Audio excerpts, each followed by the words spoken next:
From the outside, Zion Uba and his wife Imelda looked like the kind of couple people posted about with captions like "God when." They lived in a beautiful white duplex on the quiet side of Independence Layout, Enugu, and owned 2 expensive cars. Their Instagram pages were filled with pictures from expensive restaurants, weekend getaways, and soft life. At every party, they arrived hand in hand with matching outfits, and to everyone who knew them, they were the true definition of couple goals.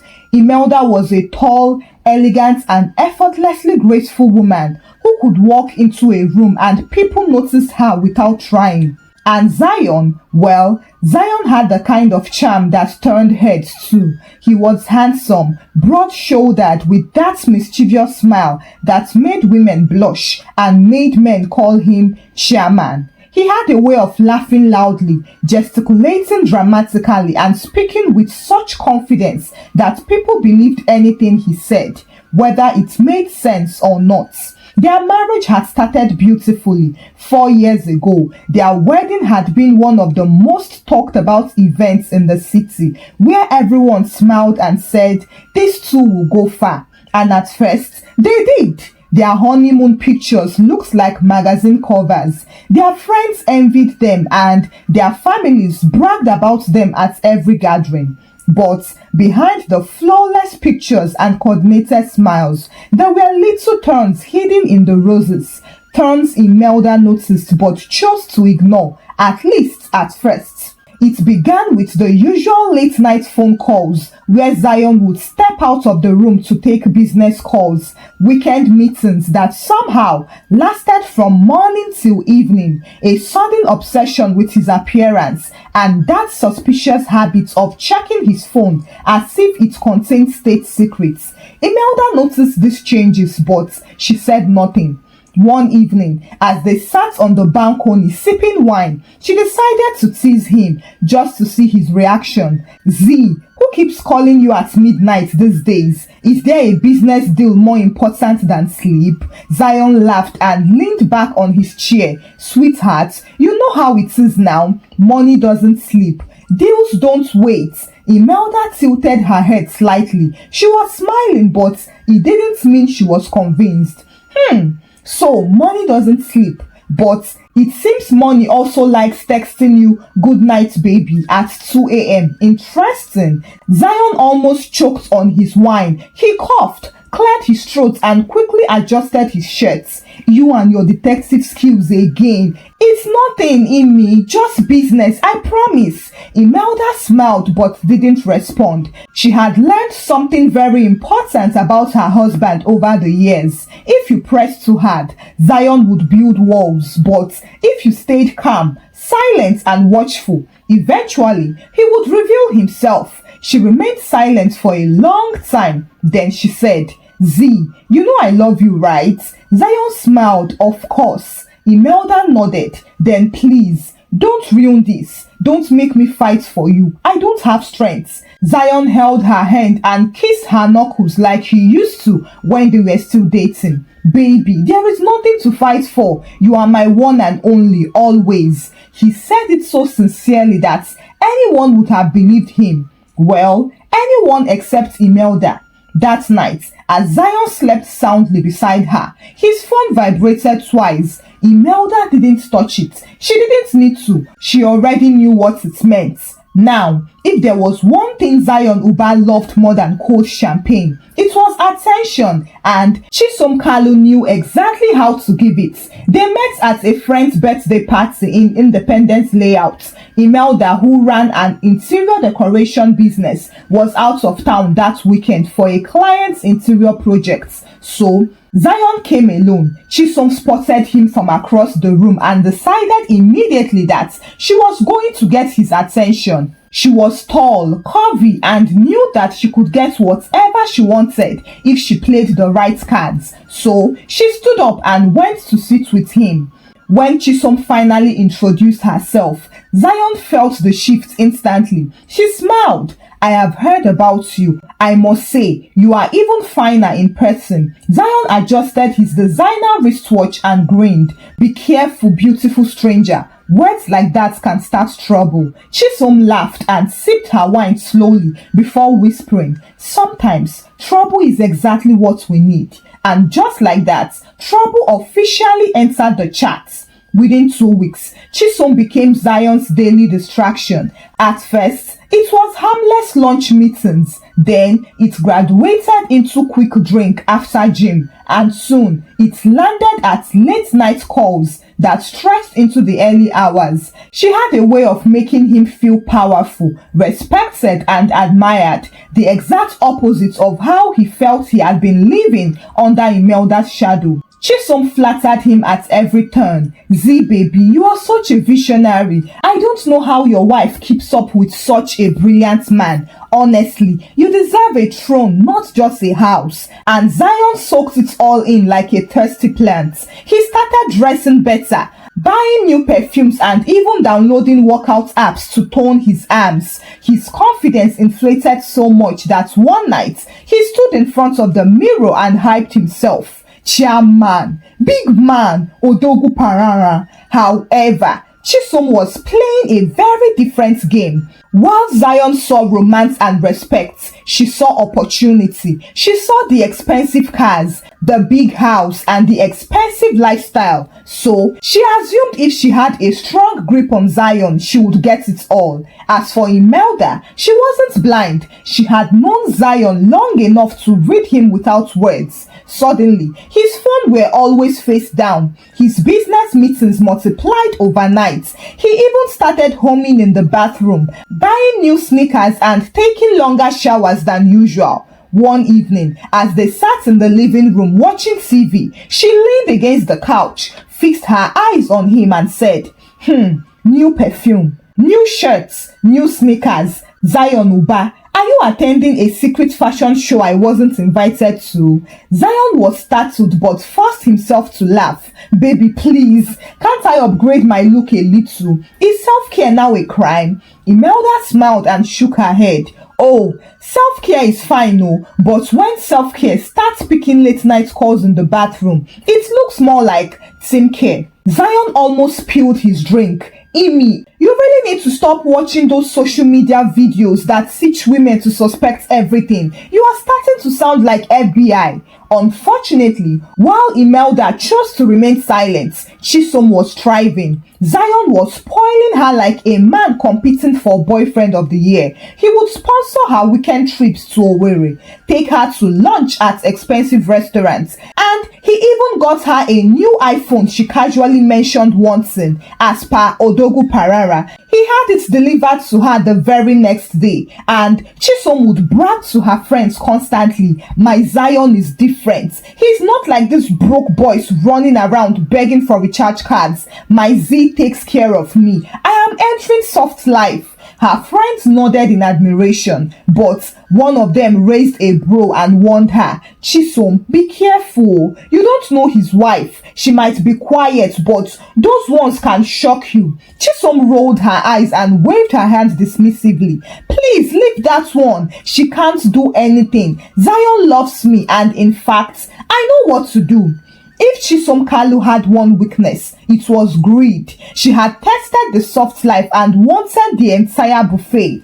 Zion's gifts and benevolence had convinced her that she was special, different, and destined to be more than a side chick. And now, she wanted everything: the man, the house, the status, and the throne. One evening, as she and Zion sat in a cozy lounge at New Haven taking overpriced cocktails, Chisom leaned close and traced a finger along his arm. Baby, you are wasting your greatness, so you deserve a queen who supports you, someone who sees your value.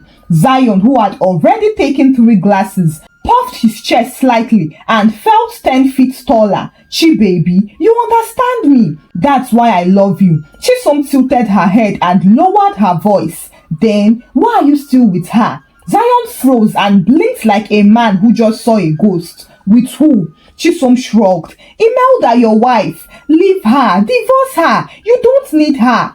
The words hit him so hard that he almost choked on his drink. He coughed violently, smacking his chest and reaching for his glass of water. Chisom, are you trying to kill me with shock? Chisom laughed and mistook his reaction for embarrassment. Relax, Z baby. You act as if I said something terrible. Don't worry, I'll help you explain it to her when the time comes. Zion forced a weak smile and nodded, but inside, his entire soul screamed, divorce Imelda, God forbid. Still, he didn't want to look small in front of Chisom, so he gave a diplomatic answer, pretending like a man who was in control. Let's take things slowly, one step at a time. Big decisions need careful planning. Chisom smiled in satisfaction, thinking she had planted the seed, but she wasn't done. 2 days later, while Zion was at a business meeting that didn't exist, Chisom sat on her bed scrolling through Instagram, flipping through pictures of Imelda looking elegant and untouchable. Something inside her snapped. She opened Facebook and sent Imelda a message. Madam, your days in that house are numbered. Soon you will be replaced. Start packing your bags. She hit send, sat back and smiled like a queen announcing her coronation. Inside the duplex, Imelda was curled up on the sofa, taking green tea and reviewing a client's mood board on her laptop when the message popped up. She read it once slowly, then she read it again and a small smile spread across her lips. She adjusted her silk robe and typed a reply, just 6 words, by all means, be my guest. Then she picked up her tea and continued walking as though nothing happened. When Chisom saw the reply, she burst into laughter and called her best friend Kika. This woman thinks I am joking, no. By this time next year, I promise her wedding pictures will be history. Kika tried to warn her. Chisom, are you sure you understand who you are dealing with? That woman doesn't look like someone you can bully. But Chisom rolled her eyes. Please, forget that one. Imelda is quiet, yes. But quiet women are easy to push. You will see now. Meanwhile, Zion thought he was playing both sides like a skilled chess master. With Chisom, he acted bold and decisive, feeding her small promises to keep her happy. But at home, he switched into his perfect husband costume, giving Imelda flowers, sweet words and late-night massages. Imelda continued to watch him closely. One night, as they had dinner, she noticed his phone lighting up on the table, vibrating with a message, and without looking up from her plate, she said, Zion, your phone is restless these days. Should I put it to sleep for you? Zion coughed, fumbled with his fork and quickly snatched the phone. Oh, it's work, Amy. Deals and opportunities. You know how it is now. Imelda shrugged calmly. I see. Now, that I see made Zion's heart beat faster, but he forced a laughter and changed the topic. Meanwhile, by now, Chisom had upgraded her tactics. She bought new outfits, flaunted designer bags Zion bought for her, and even tagged him on Instagram with captions like soft life or nothing. Her friends hyped her up and sent fire emojis. But Zion saw the post and panicked. Chisom, are you trying to get killed? Why are you tagging me in Instagram posts? Chisom, who was lounging on her couch, flipped her braids dramatically and said, relax, your wife can't touch me. Soon, she won't even be your wife. Zion laughed nervously, but inside, he cried to himself, this girl will not kill me before my time. However, the truth was that Chisom had no idea who she was dealing with. Imelda was quiet, yes, but she wasn't weak. She was simply waiting for the right time, waiting for the right move, waiting for everyone to walk straight into her trap. And they were already halfway there. Months later, when Chisom discovered she was pregnant, she felt like a queen already securing her throne. She paced around her bedroom in her silk robe, smiling like someone who just unlocked VIP access to heaven. Finally, let's see who can stop me now. She didn't call Zion immediately. Nah, she had bigger plans. If this baby was her golden ticket, she was going to cash in premium. So, she spent 2 days rehearsing her strategy in the mirror. She would put up perfect tears, soft voice, and add emotional blackmail. When she finally called him, Zion was sitting in his car outside a bar scrolling through football memes. Chisom pretended to cry. Baby, I need to see you. It's urgent. Zion panicked instantly and his mind started flipping through imaginary scenarios. Chisom, breathe first. What is wrong? Did someone die? Chisom sniffed dramatically. Yes, our hide and seek died. Zion froze. Wait, what? Chisom dropped it. I'm pregnant. There was silence, the kind of silence that makes grown men see their ancestors. Zion stared at the steering wheel and his brain blinked slowly like bad Wi-Fi. He exclaimed, "Ah, Father Lord, why me?"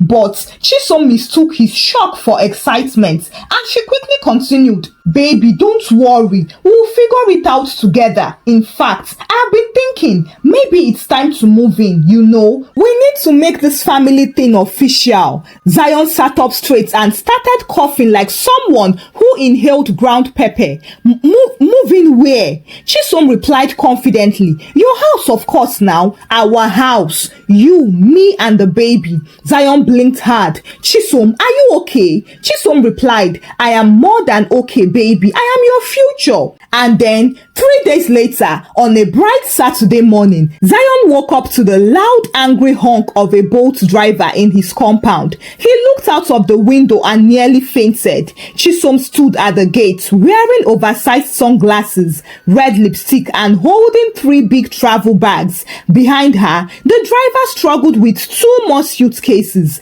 Zion threw his hands on his head. "This girl has come to finish me, oh." Imelda was downstairs taking her coffee in a soft satin robe, scrolling through her phone when the doorbell rang. She opened the door and there was Chisom, smiling like a tourist who just arrived at a luxury Airbnb. "Good morning, madam, I am here to say." Imelda's eyebrow lifted slightly. She turned, looked upstairs and called out, "Zion, your guest has arrived." Zion ran down the stairs 2 at a time, sweating profusely. He whispered, "Chisom, what are you doing here?"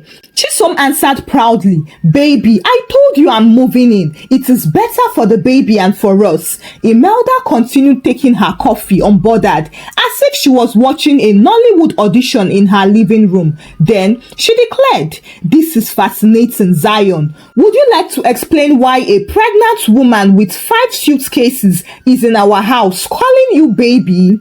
Zion's lips moved but no sound came out. After pacing for 5 minutes and sweating like a goat in pepper soup, Zion sat them both down in the living room and tried to play the peacemaker. "Imi, listen. Things happened. Mistakes were made. But Chisom is pregnant now. Please, I want you to accept her as a second wife. For peace sake." Chisom adjusted herself confidently and crossed her legs as if she had just won a crown. She protested, "Second wife? No, Zion. Stop begging her. This is not about her feelings. If she doesn't want to stay, fine, she can leave. I mean, she doesn't really have a choice here now." Imelda placed her coffee cup gently on the glass table, wiped the corner of her lips with a napkin, and looked at Chisom with a calm but terrifying smile. Exactly. Chisom's proud smile widened. She thought she had won, but Imelda leaned forward slightly and continued,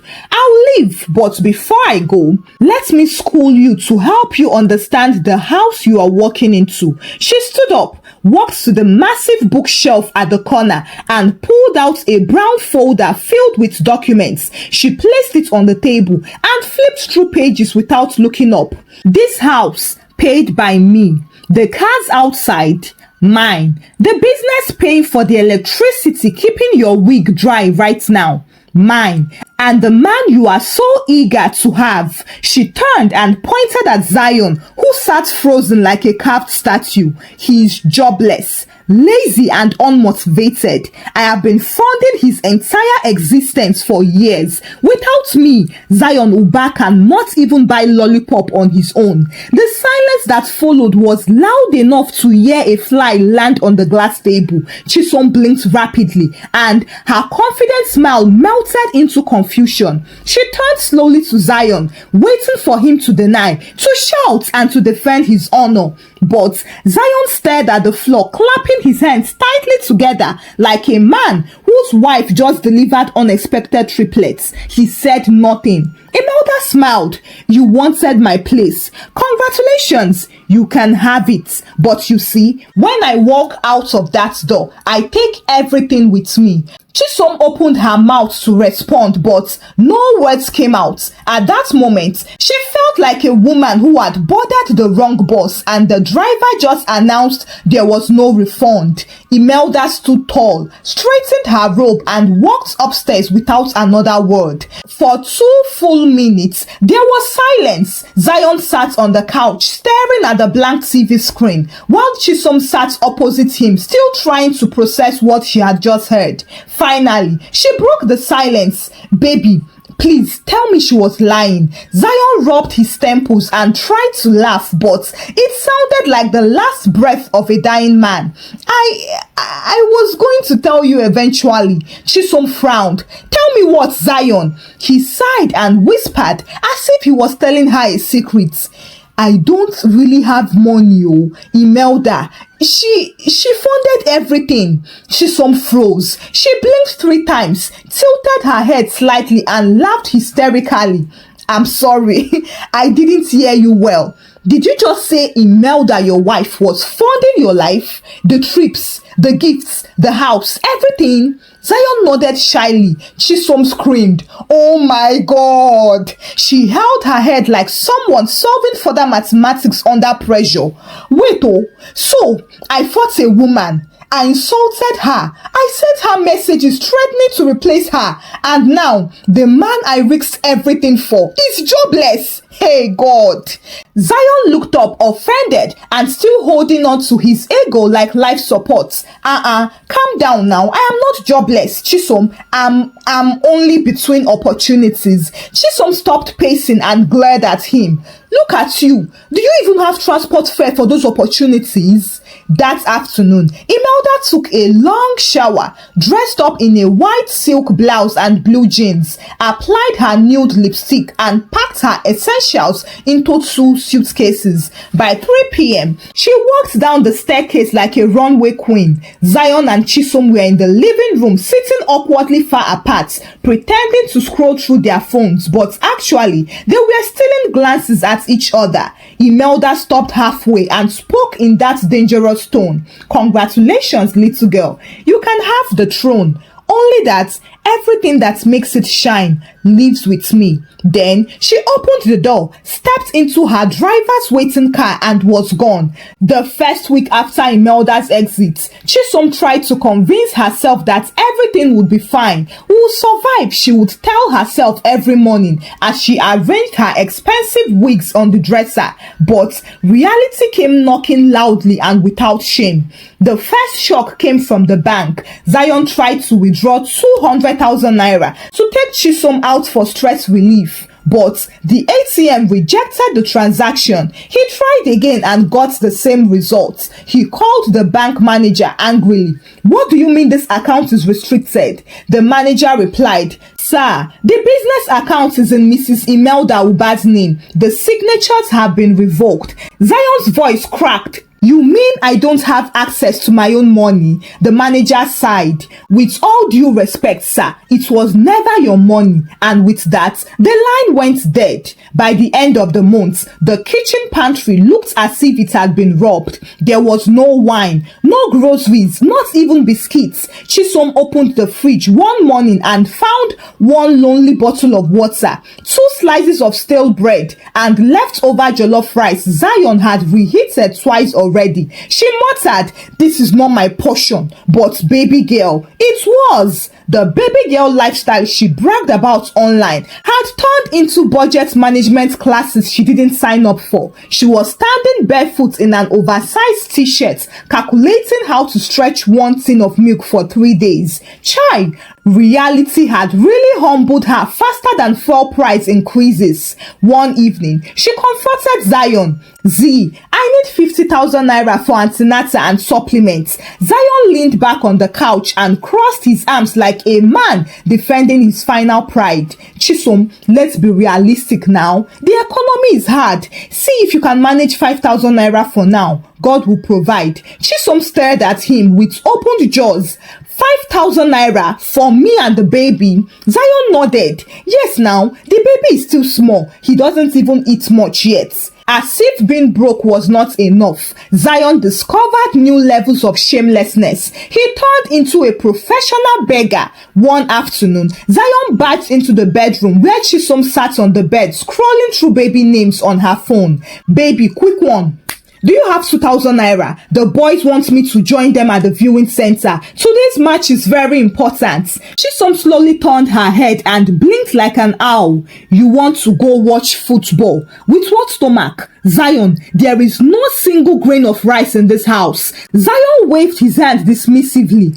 That is why I'm stressed now. I need small relaxation. When she refused, Zion sighed dramatically and then he dropped the line that nearly made her throw a shoe at him. You are the one that sent Imelda away. When she was here, we never lacked anything. Chisom gasped and held her chest. Are you mad? You cheated. You chased your wife away. You brought me here and now you are blaming me because you lost the woman who was feeding you. Zion protested. I am not blaming you. I am just saying you should try to understand the situation you entered and man up. That evening, Chisom sat on the kitchen stool, held her belly and wept. However, the tears weren't for love. They were for hunger, anger and the harsh realization that she had invested in a broke man with premium audacity and shamelessness. She didn't win a man. She won a liability. Unfortunately, by the third month, the landlord came knocking. The rent was overdue and he wasn't in the mood for excuses. Mr. Zion, new madam, the grace period is over. If I don't see my 1.5 million naira by the end of this week, I will send you out and lock this house. Chisom turned to look at Zion, expecting him to handle it, only for Zion to smile awkwardly and say, maybe you can assist small now, Chisom. After all, we are partners. Chisom almost collapsed on the spot. As a result of hunger and lack, Chisom started putting up her expensive wigs on her Gigi account for resale. Even then, Zion still had the audacity to collect part of her money. Now, we are partners, remember. We must support each other. Chisom stared blankly in disbelief. You and support in the same sentence? Every night, Chisom would lay awake wondering how her life went from spa dates to calculating pure water money in less than how many months. However, somewhere on the other side of town, Imelda had moved on. She even upgraded. Her interior design business exploded and she set up branches in Abuja and Lagos. She bought a new penthouse in Enugu's lifestyle estate, hired new staff and even upgraded her car to a black Range Rover that made necks snap whenever she drove by. Her skin glowed because her peace of mind was untouchable now. The landlord of their White House kept true to his promise by throwing Zion and Chisom out, and they had to move into a tiny one-bedroom apartment in Abapa. Chisom, who was now heavily pregnant, became perpetually annoyed whenever she slept and woke up on the flat and strong bed, the type they called Bokirikpo. Zion, who had been stripped of his big man facade, woke up every morning with one mission: to find free food and to avoid responsibilities. His WhatsApp bio changed to hustling and grinding. God no go shame us, but God was busy that period. Chisom finally delivered a beautiful baby boy, and for a moment, she thought things would get better. Spoiler alert, they didn't. She wasn't informed that babies were expensive. Diapers, formula, doctor visits, everything required money she didn't have. Her Instagram captions shifted from #softlife to #hardworking mom overnight. All her wigs, designer bags and luxury perfumes slowly disappeared because she sold them one by one to cover baby needs. One evening, Chisom sat on a plastic chair in their bedroom, rocking the baby while Zion sat across from her, scrolling through football memes on his cracked phone. Zion, we need baby formula. It's finished. Zion replied without looking up. But we just bought one last week now. Chisom rolled her eyes. Yes, because babies eat Zion. Zion sighed deeply and placed his phone on his chest like someone mourning his dead pride. Okay, let me ask Uchenna if he can borrow me 5,000 naira. You know Imelda left us stranded. Chisom trembled with anger. Us? She left you, Zion. I wasn't in her marriage contract. Zion held his chest like a wounded soldier. You are shouting, oh, after all I sacrificed to choose you. Chisom laughed bitterly. You sacrificed your wife's ATM card to choose me, Zion. You are very shameless. Unfortunately, weeks later, life with its wicked sense of humor arranged a scene neither of them would forget. One Saturday afternoon, Zion and Chisom attended a wedding at Golden Royal Hotel, mostly because there was free food. That was their secret routine now. Burials, wedding, birthdays, as far as there was free food. Chisom borrowed a friend's dress and wore her best smile, hoping nobody would recognize her. Everything was going on well until Imelda walked in with a tall, distinguished man. They were both dressed like royalties. Zion's frog froze halfway to his mouth. Chisom stopped chewing and her jaw slacked. Imelda sat down and spotted them. Then she smiled, raised her champagne glass slightly in their direction, and turned back to her conversation without another glance. That tiny gesture, that quiet dismissal, burned Zion's chest like acid. By the time they got home that night, Zion was pacing the living room like a frustrated lion. Did you see the way she ignored me? Me, Zion Uba? Chisom stared at him blankly. Zion, you were wearing borrowed shoes and eating free rice. Relax, Jare. Zion glared at her. So you are mocking me now? Chisom snapped. No, Zion, I am surviving you. Jeez, you are so frustrating. The next morning, Chisom packed her baby bag and her dignity and went to her auntie's house. And to make matters worse, that same morning, Imelda sent a delivery man to deliver the divorce papers to Zion. He had to sign it reluctantly after the lawyer called him to threaten for damages of deceit and infidelity. Months later, Zion and Chisom were still living apart. He was still broke, while she had started selling wigs online, but they constantly dragged each other on Instagram. Thank you for watching the story. Kindly share your thoughts about the story with me in the comment section. Give the story a thumbs up and share the story out with your loved ones. Subscribe to this channel if you've not done so by now. Until I bring another story your way. Bye!